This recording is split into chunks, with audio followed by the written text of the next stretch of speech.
This is episode 36 with Larry Coon. And as you and I always say, everybody around the league always says, it's a relationship business. And it's who you know, and more importantly, who knows you. This is the Sports Business Classroom audio experience.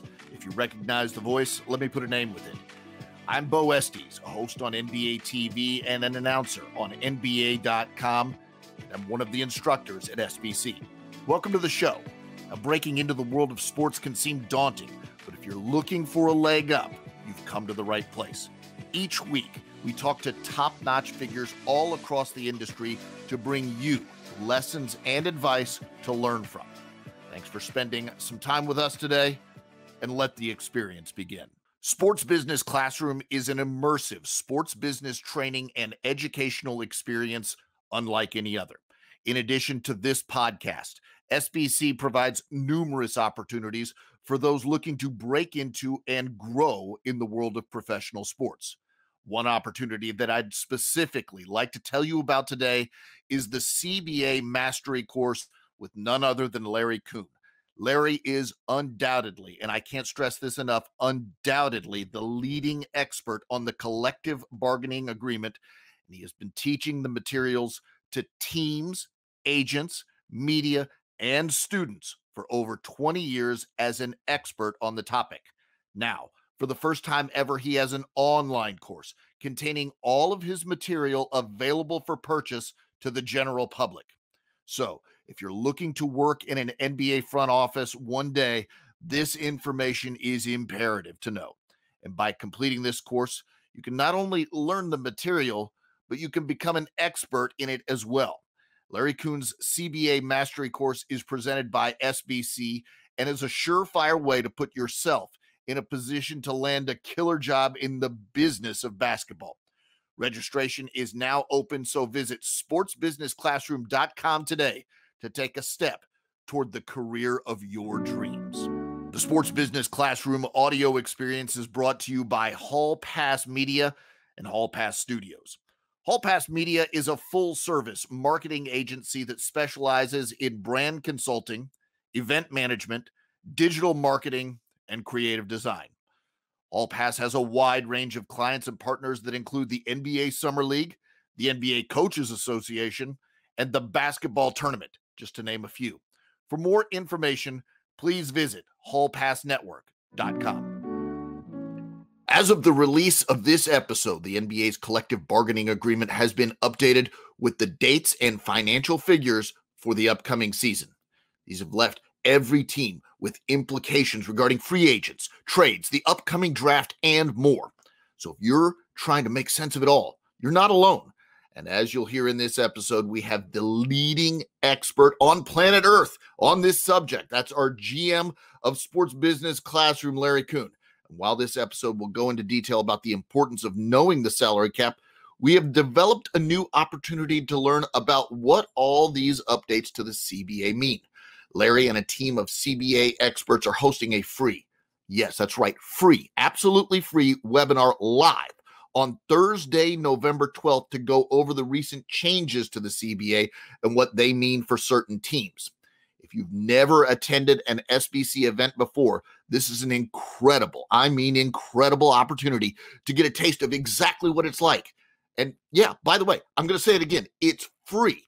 Not only will Larry and company be presenting material, but they will also be able to field your questions. That's your questions that you have in the chat.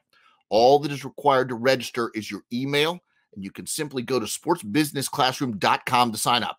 And even if you can't attend by signing up, the webinar will be made available to you on demand, so you can watch it whenever you want once it's complete. Again, I can't stress this enough.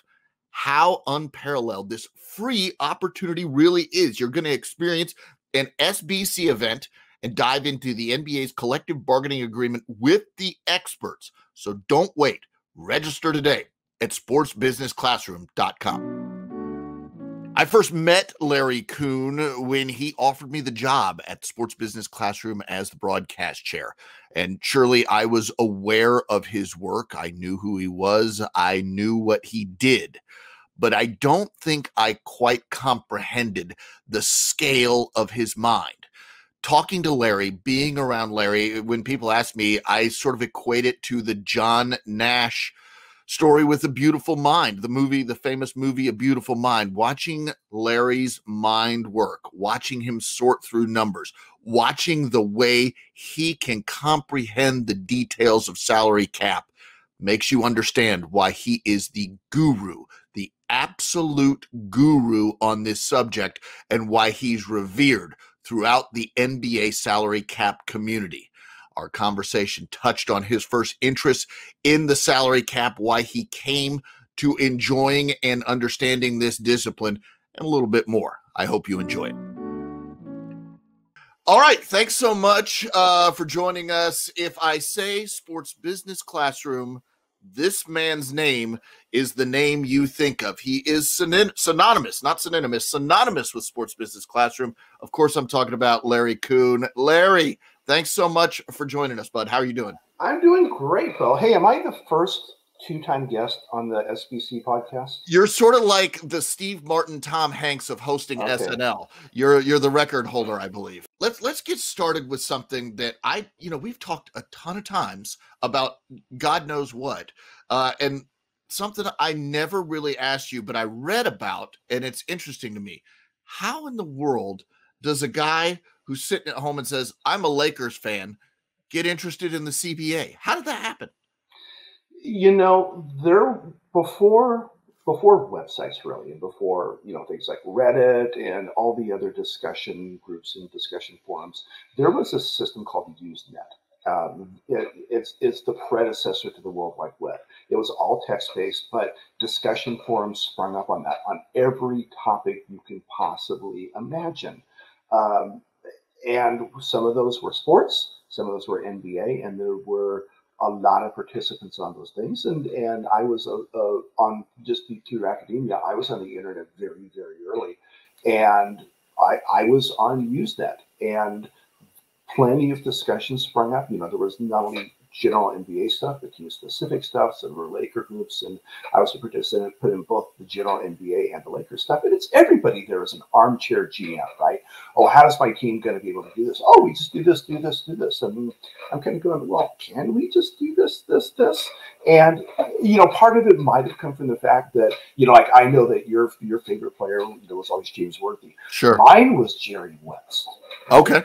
So when he kind of had that transition from player to short-term coaching stint to general manager of the Lakers, and he's the guy pulling off all these things. And some of that was sort of that interest carrying over to that, to see, okay, well, how can teams do stuff like this? Be a little bit more analytical about stuff like that. You may have noticed that I tend to be a little bit analytical. Just a little bit, yeah, just a tiny bit. So I started looking for, okay, what are the rules? What can teams do? And as it turns out, while the rules of basketball are documented, the size of the court, the height of the basket, illegal defense, everything else, the rules for how teams operate were nowhere.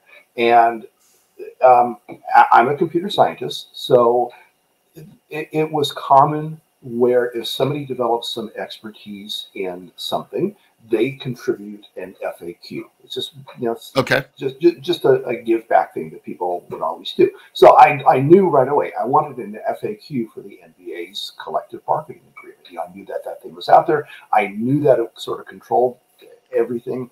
And through osmosis over years and years and years of reading articles and seeing what happened, I kind of absorbed what the rules were from a basic standpoint, enough to know that the people who were writing about it in the media had no clue whatsoever, because I would read something over here that would completely contradict something over here that was completely contradicted by what actually happened in real life.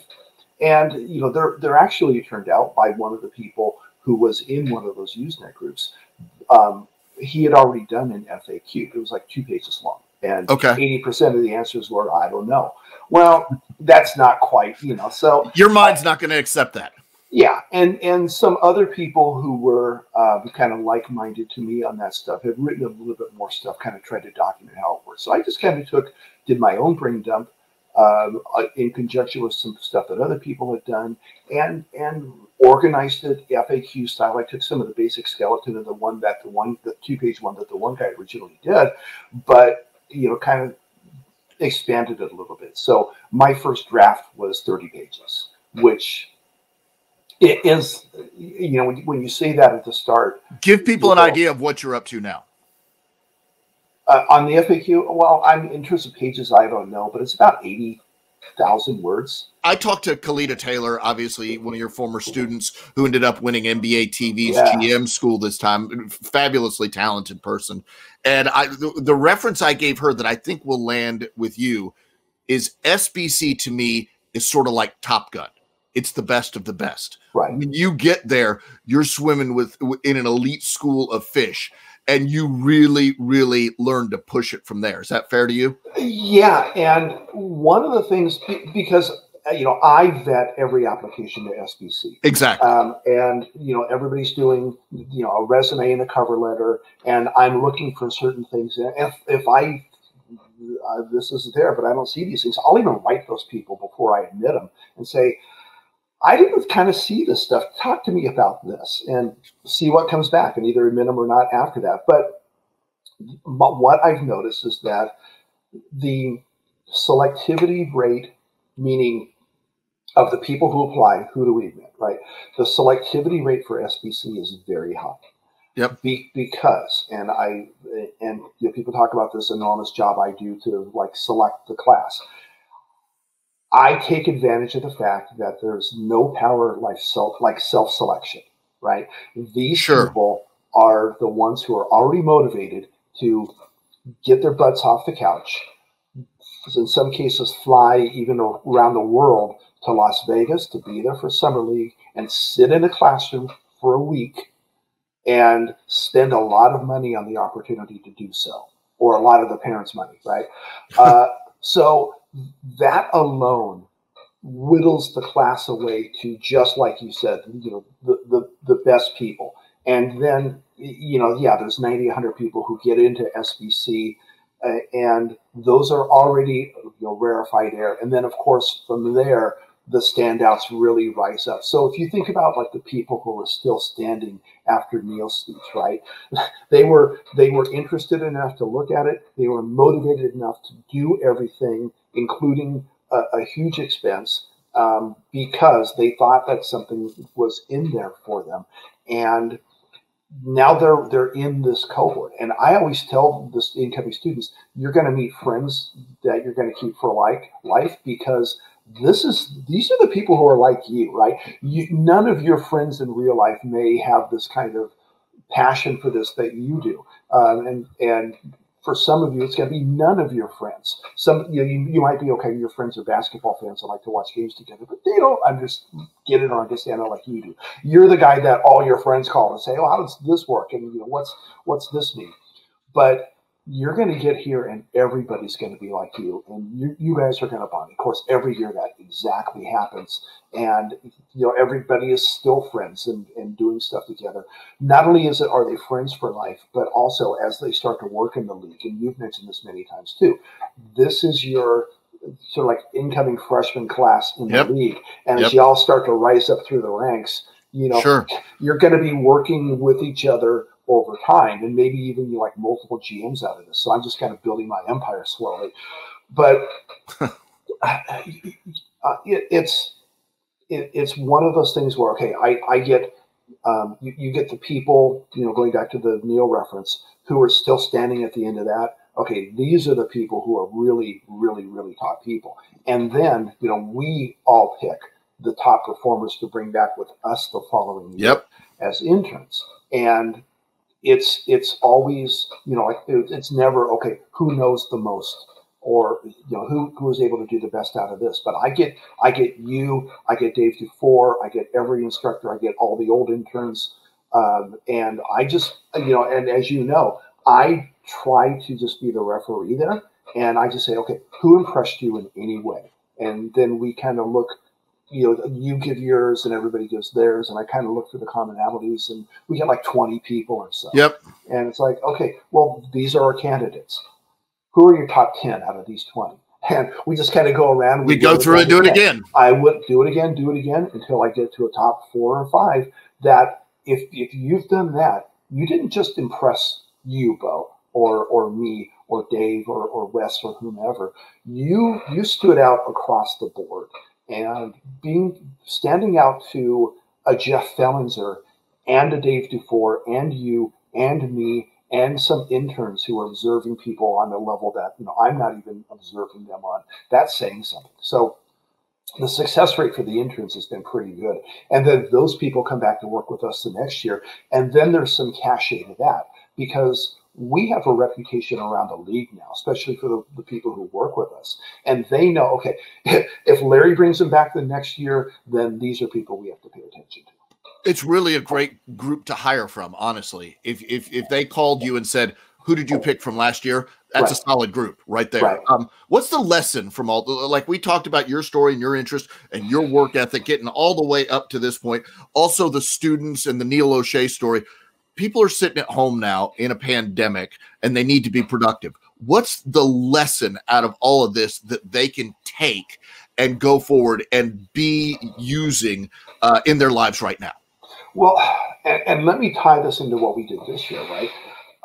Because it doesn't matter who you are, where you happen to be sitting, and there have been people who come from the oddest places around the world to SBC to try to get here.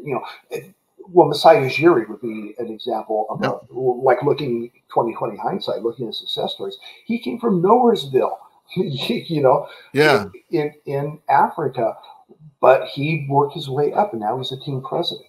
Is everybody going to be able to do that? Of course not.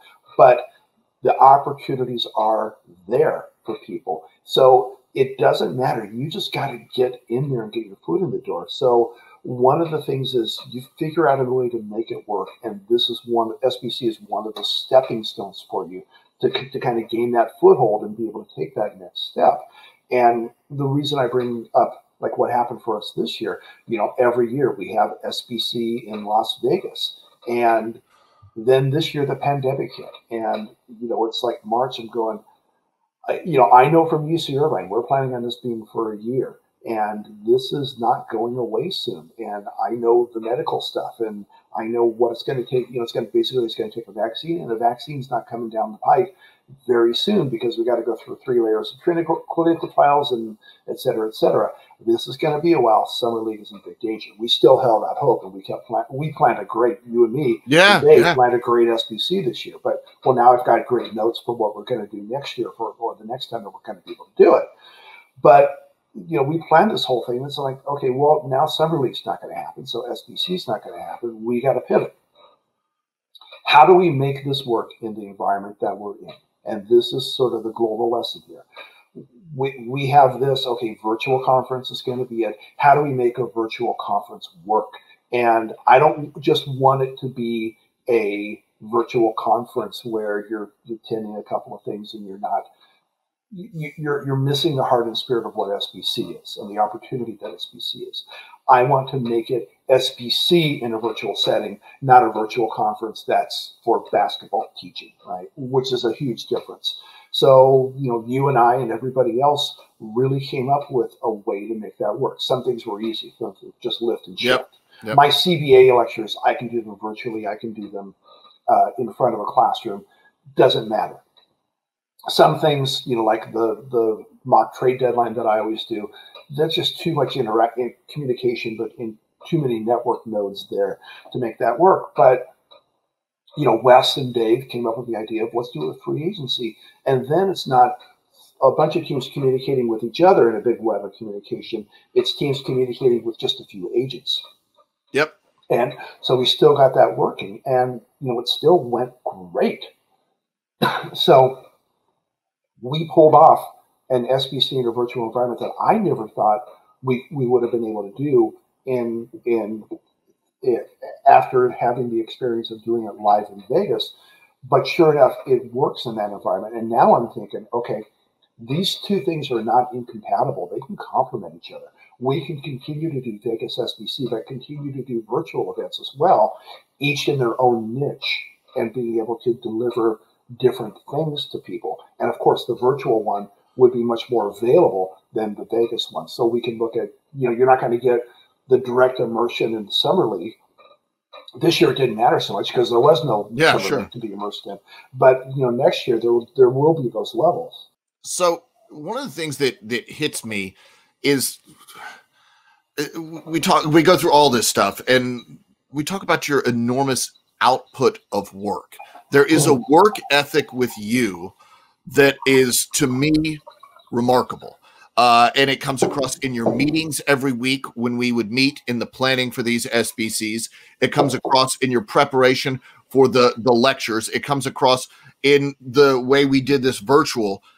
Is this something you're born with? Is this something people can learn? Are there habits that you have developed that you can share that people can take and implement into their life?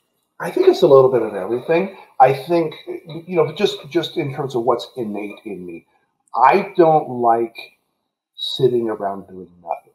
I can't do that. I can't, to me, the idea of hell is a Mediterranean cruise where you're sitting on a boat, lounging, in the Chase Lounge, and somebody's bringing you Mai Tais, I can't do that.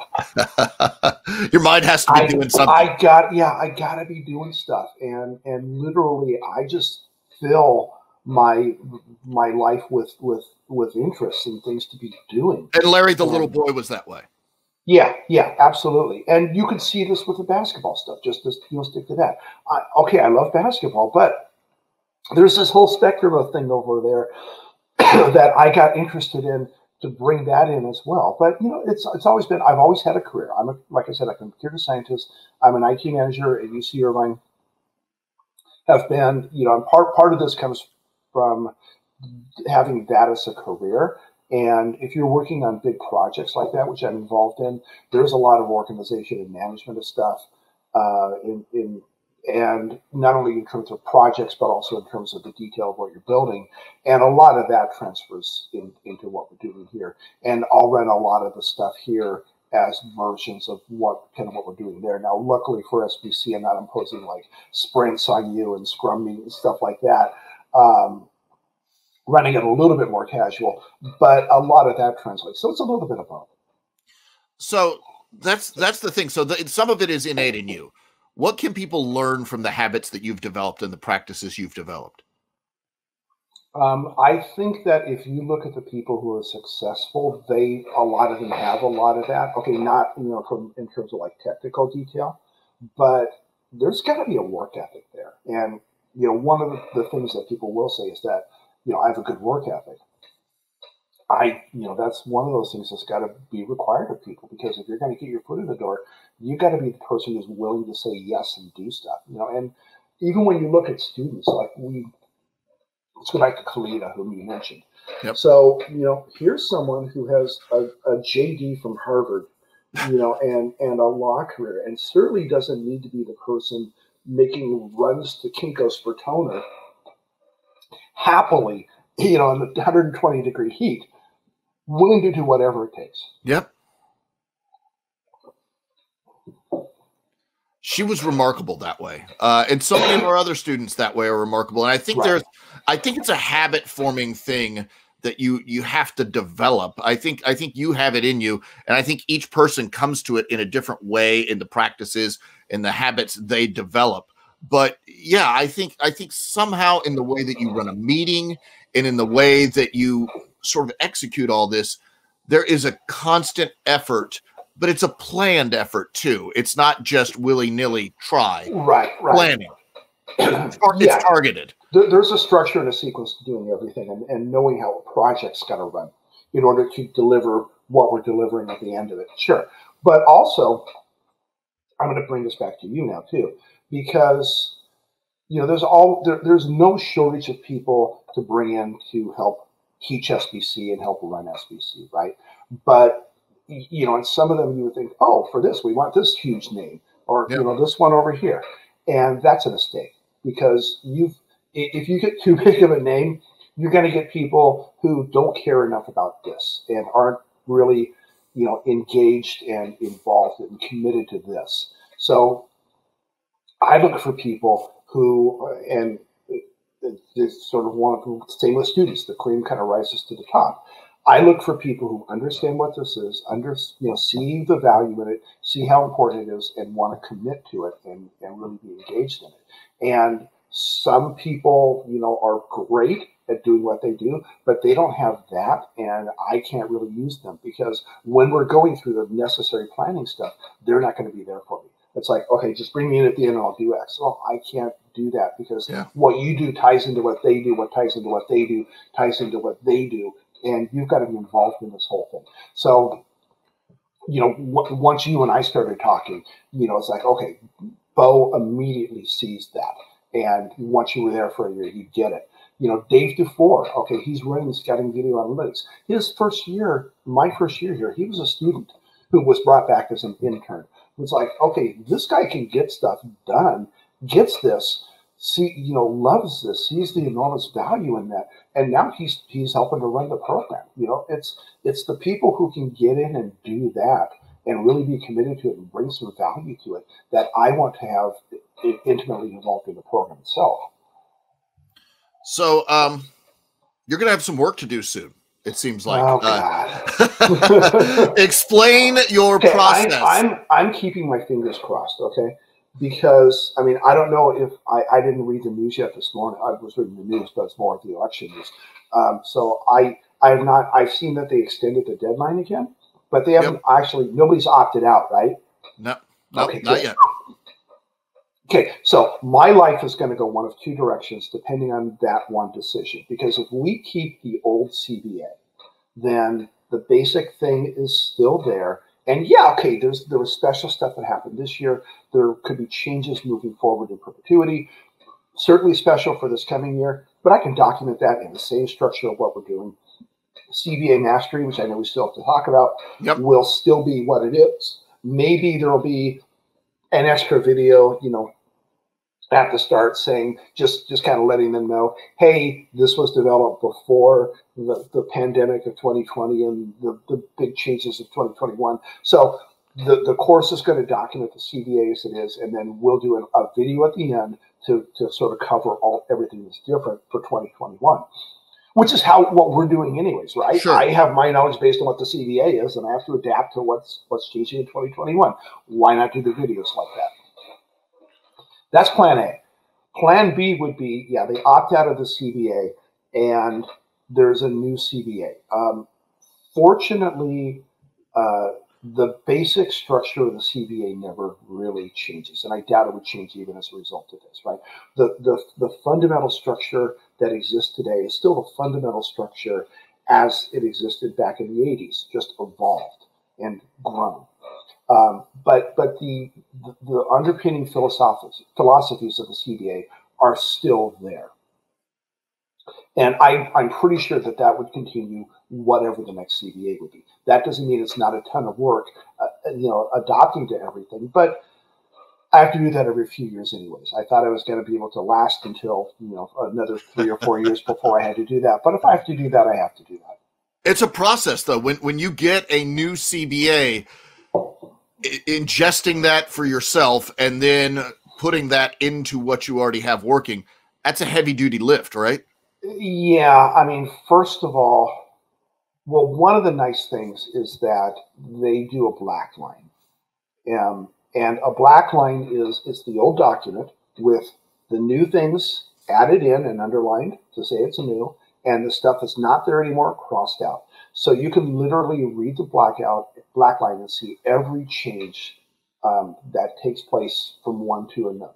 Okay. And sometimes it's just, minor things. They'll do a grammatical thing or something like that. Sometimes it's whole new sections. Okay, you got to pay attention to those, or changing the way a rule works. But you're able to find stuff like that. So yeah, my first pass, I'm like looking through the CBA itself, seeing what I see. The second pass is going through the black line, just making notes and pages and pages and pages of notes. And then after that, going back and saying what is going to make it to the FAQ. Okay. Not a black line to the FAQ, but literally, okay, this has got to go in there, this has got to go in there, this has got to go in there. Then going through the FAQ, going, this has got to change, this has got to be deleted, I need something new here. And once I have those two things, here's the CBA stuff that's significant for me. Here's the FAQ and everything that's now out of date. Then it's just going through question by question and either writing new questions or altering the questions until I'm done with the thing. And so this is when you finish and you say done with the thing, this is the backbone of so much of what you teach. And we've talked about SBC. We've talked about the virtual conference that we had this year. Tell us about the new product and the new opportunity that students have with your CBA Mastery course, what that is and what they'll learn. Yeah, well, let me start answering that by answering something else completely. Sure. Because this is what I do. Yeah. Yeah. So the whole teaching process, you'll notice that I teach this in many different forms. Okay, the FAQ itself was kind of the first teaching tool, translated at least into human readable language. And then it was to the teams, and that was sort of the fledgling stuff. Well, I made that a lot better once I started teaching SBC, really putting a structure and sequence around it, around teaching amateurs. So I can't just do a lot of the things that I do with teams and kind of dive right into stuff. I need to have something, and I'm taking advantage of the fact that I broke everything into GE versus major stuff. Yep. So what is CBA GE? And in a way where it's going to be digestible to people who want to be scouts who may not have much interest in this. Well, let's come up with frameworks. Let's take players and their contract arts. Let's take a team and a salary cap here. And that became salary cap 101 and 201. And I'm giving them the basics of understanding through those two mechanisms, right? That they're going to be able to relate to. Oh, here's a superstar This makes player. them conversant, right? In it, they understand it basic. Here's a superstar player. He signs a rookie scale contract, and then a rookie extension, and then a supermax, and then he's doing this free agent. He gets traded, and then this happens, and this happens. And now I'm going to take a European import. So we got to worry about the buyout. We got to worry stuff like that. So through a few players, I'm able to cover all the major points that they need to know. So now you kind of understand how a player's career works in terms of the CBA for the various levels of players. Now let's look at a team. Well, a team is oriented around a salary cap year.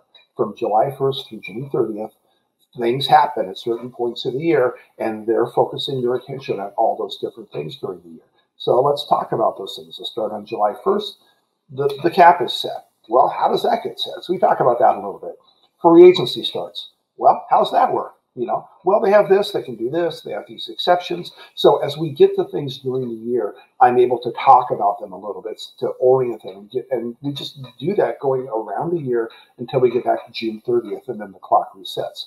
So after those two classes, the general audience is able to get that basic understanding from a player standpoint and a team standpoint how things work.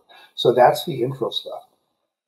Then for the major, we dig more into what I was doing with the teams, sort of structured that same way. So adding that GE was sort of the big thing that I took from what I was doing with teams to now making it work for SBC. Then also better organization for an audience who's learning this stuff, who just had the GE.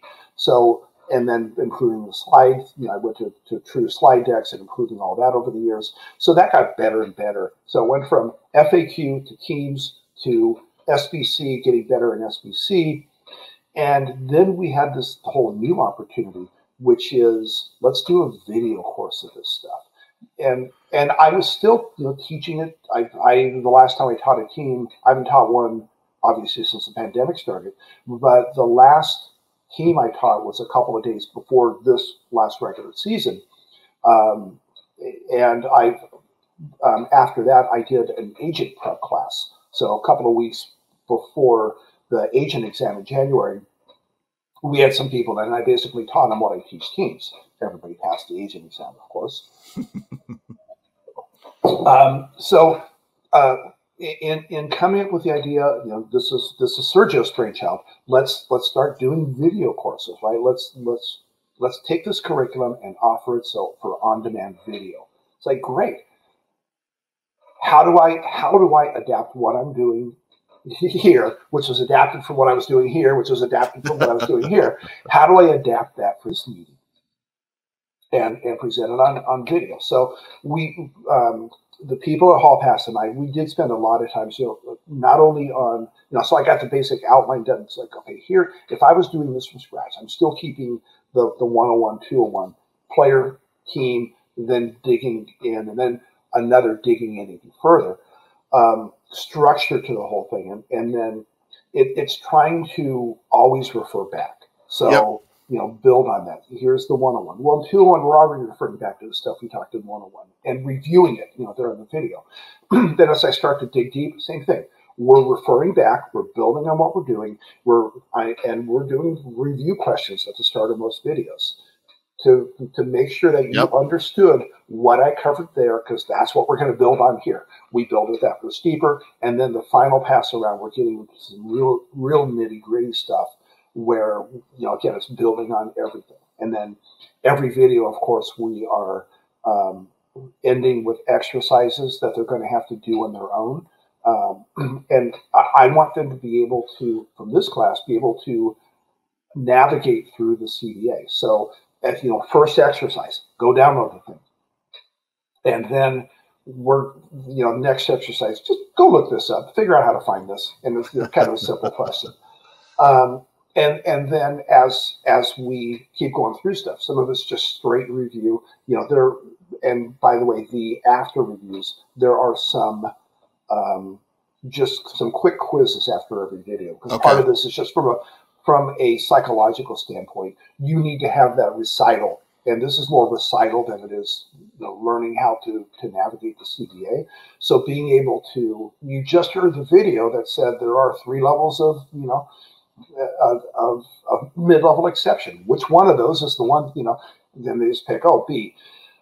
So there's one of those quizzes after every exercise, after every video. And then there's the actual exercise on the homework where they have to go and apply what they learned. Some of it might be figuring out if a trade works or not, or figuring out a free agent amount, or figuring out, setting the CBA for the following year. Revenue does this, or stuff like that. So we really get into, and it gets more complicated as the course goes on, and they get a deeper understanding. So some of the stuff at the end, I ask some extremely tough questions, where if you're going to work your way up to being able to do this, you not only have the understanding of this, how to apply it, but how to navigate through the CBA to find stuff. Because I don't answer everything. First of all, I can't cover the entire CBA. It's just too big, too complicated, too unwieldy. I get all the important points, but there's still tons of stuff that's in the CBA. Well, I leave some stuff for the students to have to go research it in the CBA. So in that process, they learn how to navigate the thing and how to read it in its native language, which is its own skill. Yeah, and I'm trying to think who the target audience is for this program, because and this is me just thinking. I'm thinking this is useful for people who've even been through the SBC program. Yeah, because it goes deeper. Yeah, it really does. I mean, let's just talk about size, right? In SBC, and we already talked about the CBA FAQ is 80,000 words, but that includes index and all the other appendices and about the author, ancillary materials, table of contents, everything like that. But so that's 80,000. The SBC teaching, we do 2 hours basically of the GE, so the 101, 201, and then about 11, 12 hours of the deep dive, of the major stuff. But that's divided up into, there's a break in the middle. We stop for exercises. So, call that about 8 hours-ish. So they get about 10 hours worth of stuff, from that. But, always there's the pace of that is different. So you can't, it's a little bit apples to oranges, but, that's a basic perspective. You're going to get 8 hours worth of stuff. Well, the course, the video on demand course, is 11.5 hours of video content, just straight video content. Yeah. In addition to, you're doing the quizzes, you're going and doing the homework, which if you're doing it right, is going to take you some time. And, there's key term sheets, there's references to the CBA. So, for every video, here are the sections of the CBA that those came from. I at least want you going through and kind of glancing through those sections and reviewing the key terms that I bring up. There's a key term sheet for every video to make sure that you understand those things. So to do this course right, it's going to take a pretty big commitment. So, you add all that stuff together, and it's way more detailed than even what I teach to teams. Because when I teach teams, I do it basically over 2 8 to 10 hour days, but also we're doing breaks and Sure. stuff like that. It's a different experience. But in terms of ranking them, in terms of the depth that you get into and how thorough I cover everything, this course is number one.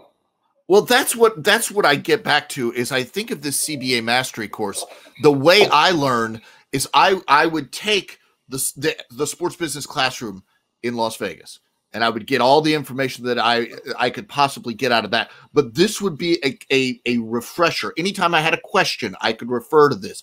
And once you take the SBC and CBA Mastery, you've got a level of competence there.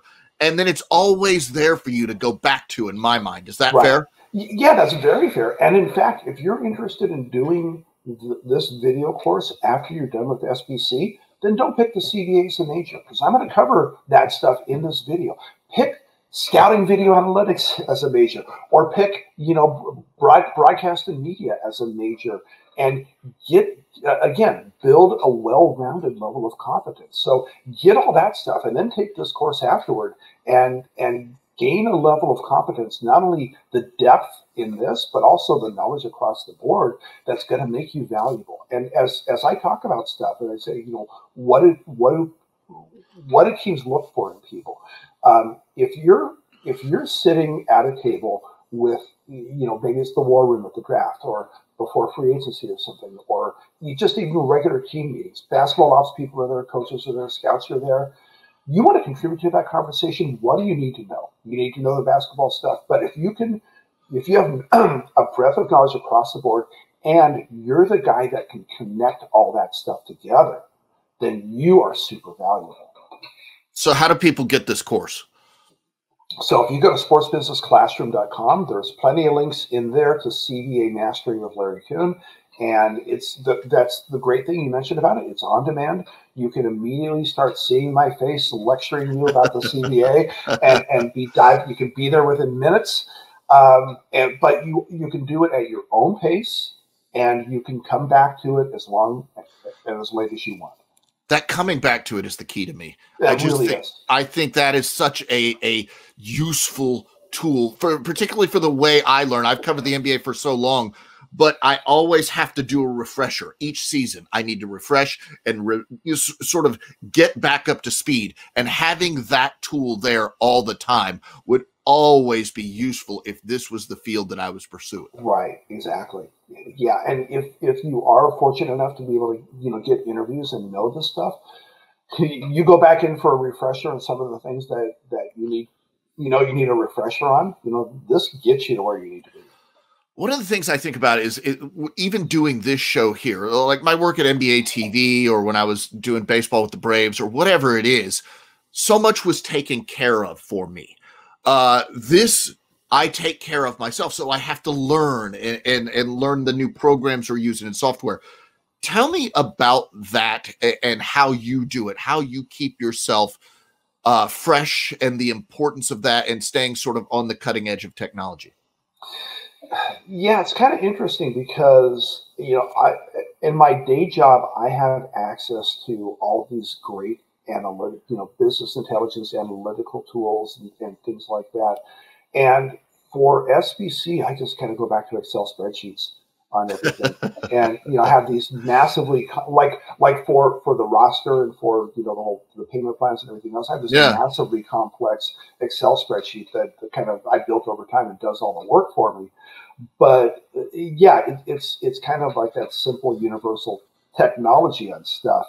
One thing, and this is one of my laments, is that the one thing I don't get to do as much as I used to do is watch basketball. I don't have time Really? to sit down. Yeah, and I'm hugely envious of like our friend Nate Duncan, who does the Dunked On podcast. Who co-developed a big chunk of the SBC curriculum with me. At the very start when I was doing it, but and then he was an attorney who left that to do basketball full time, and the Dunked On podcast and all the things that shot out from that are his job. So his day is structured around, I get up, I do a workout and I'll sit down and I'll start watching basketball. And I'll watch basically every game that took place the previous night and be doing notes on that, be developing that. And I wish I could follow the league to that level, and I was even saying that, because I still have media credentials, I've been with the Lakers, the Clippers. Fortunately, we have two teams here in LA. But the opportunity I had to watch the NBA was going to games, and being in the media seats. And I would see, at my peak, I was going to half the Lakers games, half the Clippers games. So I'd see a season's worth of basketball on live, but I hardly saw anything on television. Like during the regular season, there might be one or two games that I ever watched, just because I don't have the time, and I don't. I would rather be doing something than sitting watching TV, even if it's something I like watching. Well, I think Nate's niche, and it's an amazing thing to think about, is not only come watch games with me, but learn how to watch games like me. Right.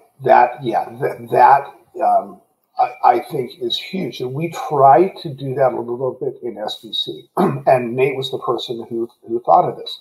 We're going to take you to a summer league game. We're going to sit you in the stands with a scout. Yep. And you're going to be, it's there's always fewer scouts, so it's like 4 or 5 people with a scout. But they're going to sit and watch the game with you, and they're going to show you, okay, here's what I'm watching, here's what I'm seeing, here's what I'm putting down, and answering questions for people. That's seeing a game through their eyes like that is just a huge opportunity. And we even incorporated that into SBC remote. And this is one of the things where, in fact, I think it was better even than the live setting. Okay, there's nothing like the live setting in terms of being live and having the person right there. But when you're there, you're at one specific summer league game. What if it's a crappy game? Or even then, it's still summer league players where even it's a notch below what you're going to get even in a regular NBA regular season. Even though some of the players are still would be in either one, but by doing SBC virtual, we were able to take whatever we wanted to show and just bring in the video for that.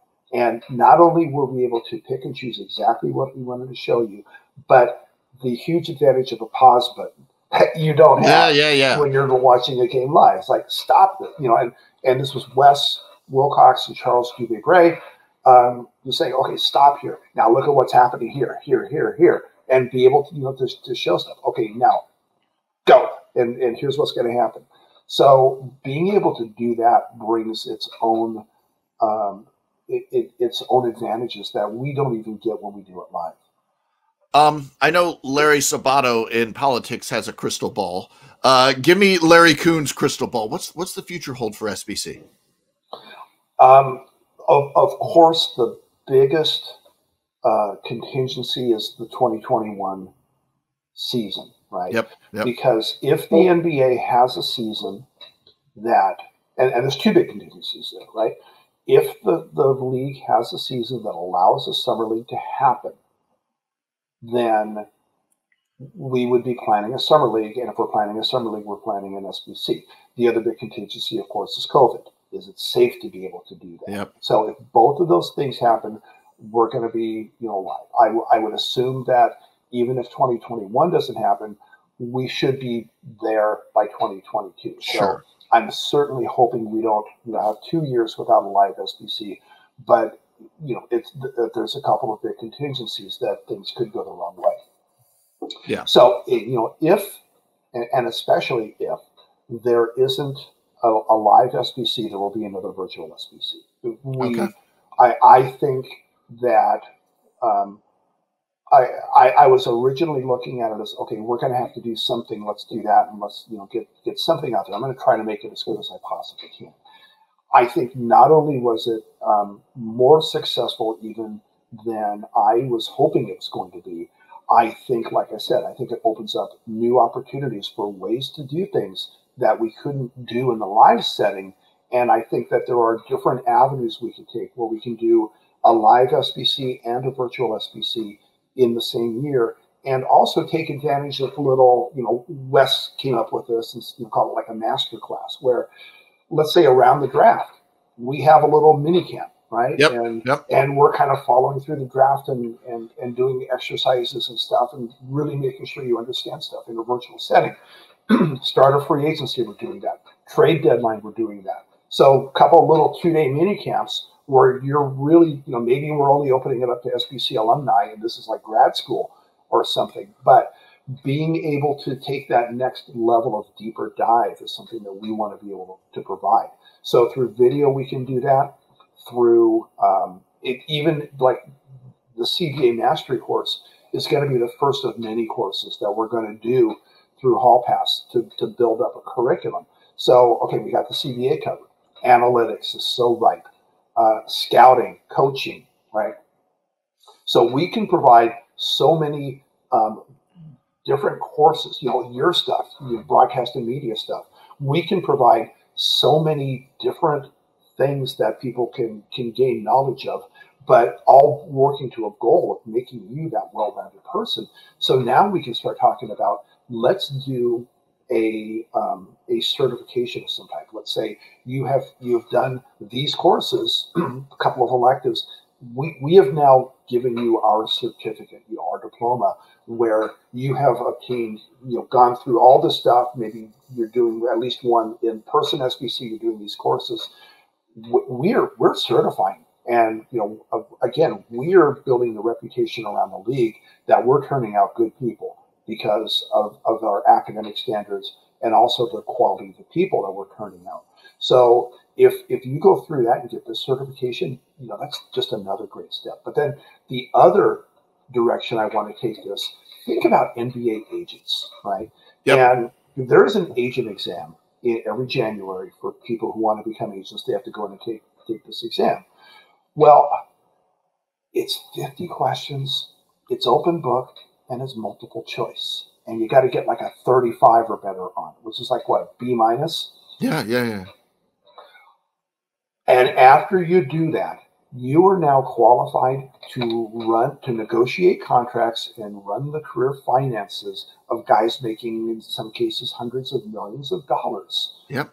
With, it's like, what's that old joke? What do they call the guy who graduated last in his class in medical school?